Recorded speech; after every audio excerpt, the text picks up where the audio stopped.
So a number of MPs have raised concerns about Eskom's proposed electricity tariff hike of up to 40%, which could force millions of South Africans to dig deeper into their pockets, if they even can. Electricity Minister Dr. Kgosientsho Ramokgopa has assured citizens nonetheless that measures will be put in place to cushion the blow.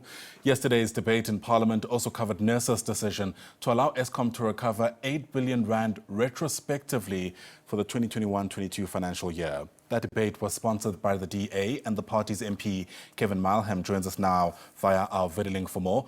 Kevin, thanks for your time and welcome to the SABC News Channel. It's lovely to have you on.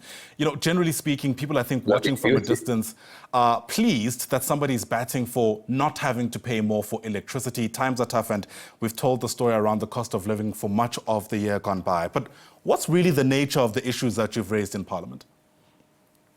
Well, there are a number of issues that have been brought to the fore. So the first is that when NERSA is doing its pricing determinations, they take out the inefficiencies in Eskom. So they remove from their calculation the corruption, mismanagement, etc. But those then come back in the form of debt servicing costs. We know that Eskom, for example, has a debt of around 400 billion rand, and it's managing the payments of that debt.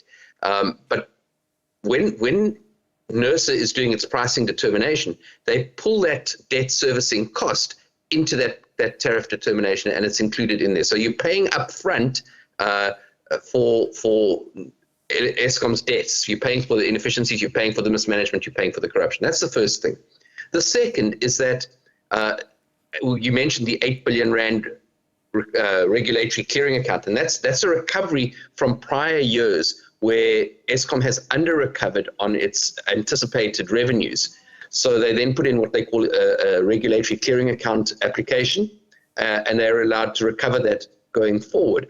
Now, what this does is it incentivizes those inefficiencies at Eskom, because it says, well, Eskom, if you don't do your job properly, you can claw that money back from the consumers in the next financial year. And that's really not fair. So those are the two primary issues. There are a number of other technical issues. For example, we believe that Eskom's regulatory asset base, which is the cost of all its generation, transmission, and distribution assets, we believe that is significantly overvalued. We believe that the bailouts that have been afforded to Eskom over the years, so there's been a 250 billion rand bailout over the last 10 years and another 250 billion rand over the next 10 years. That's R500 billion rand that people are being that the government has given to Eskom to bail it out of its situation, and the taxpayers are essentially funding that. So you're paying Eskom up front, and then you're paying again when you purchase your electricity.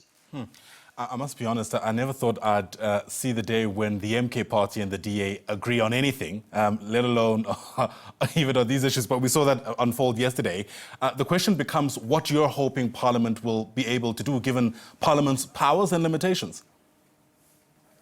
Absolutely. We know that NERSA is an independent regulator and has the power to determine these tariffs of their own accord.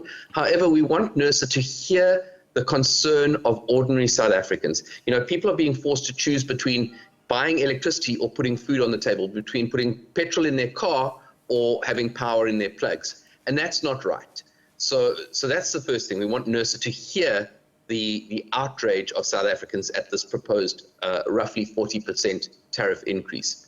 The second is that we've called on the minister to extensively review the electricity pricing policy, make sure that it is fit for purpose, make sure that it meets South Africa's changing electricity supply landscape, and that it fosters competition and diversification of our electricity mix. So that's the second issue.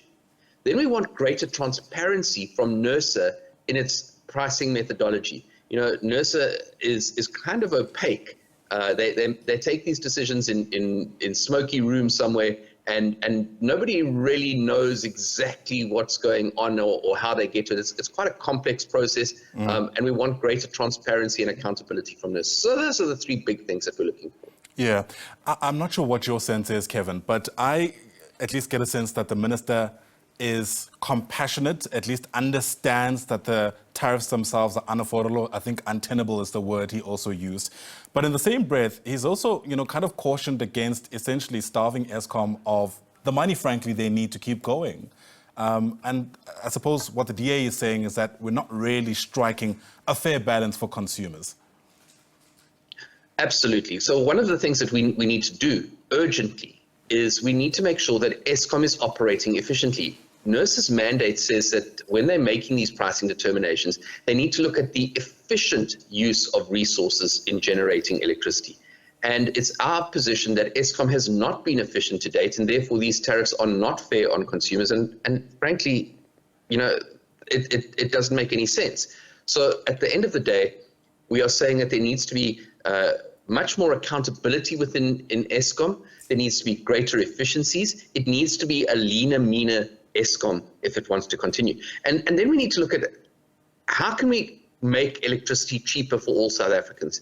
Does it mean that we need to diversify our electricity generation sector? In other words, do we need to bring independent power producers on board? Do we need to foster competition?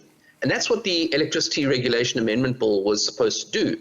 And we need to see that implemented. That needed to create a competitive market operator and a competitive trading platform where other generators could sell electricity to the national transmission company and hopefully mitigate the impact of Eskom's price increases. Yeah, the things you've mentioned around what you're hoping will change in Eskom aren't certainly going to be implementable even in the next year, some people might tell you, even if there's the political will to see those through.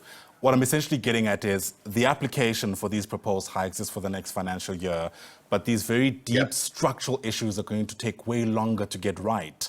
What happens in the interim? Well, some of those things are happening, and to Eskom's credit, everybody thought that load shedding was here to stay, and we've been without load shedding for 178 days now. And to their credit, they are taking some steps to address those inefficiencies. So I'm cautiously optimistic that we can make significant changes. If we can take further steps to address the corruption, to address the mismanagement, to make sure the right people are in the jobs at Eskom, that we can address the inefficiencies as I've spoken about, then we can make some of these changes. But you're right, it's not going to be an overnight change, it's going to be a longer term change. In the meantime, NERSA needs to step up to the plate and say, here's how we calculated the prices, and they're going out on a public participation process now. So the price determination will get made around December, probably between December and February. And between now and December, they will go out on a public participation process. We want South Africans to make their voices heard. We've been running a petition now for several weeks, and online we've got over 100,000 signatures and many thousands more on hard copies. And that's just a sample of South Africans who are saying, we cannot afford these price increases. NERSA, hear us. All right, and hopefully there is some kind of agreement rather sooner than later. Kevin Mileham, appreciate your time. Thanks very much indeed for helping us understand this issue. Thank you. At least from your vantage point, really do appreciate it. Kevin Mileham is MP with the Democratic Alliance.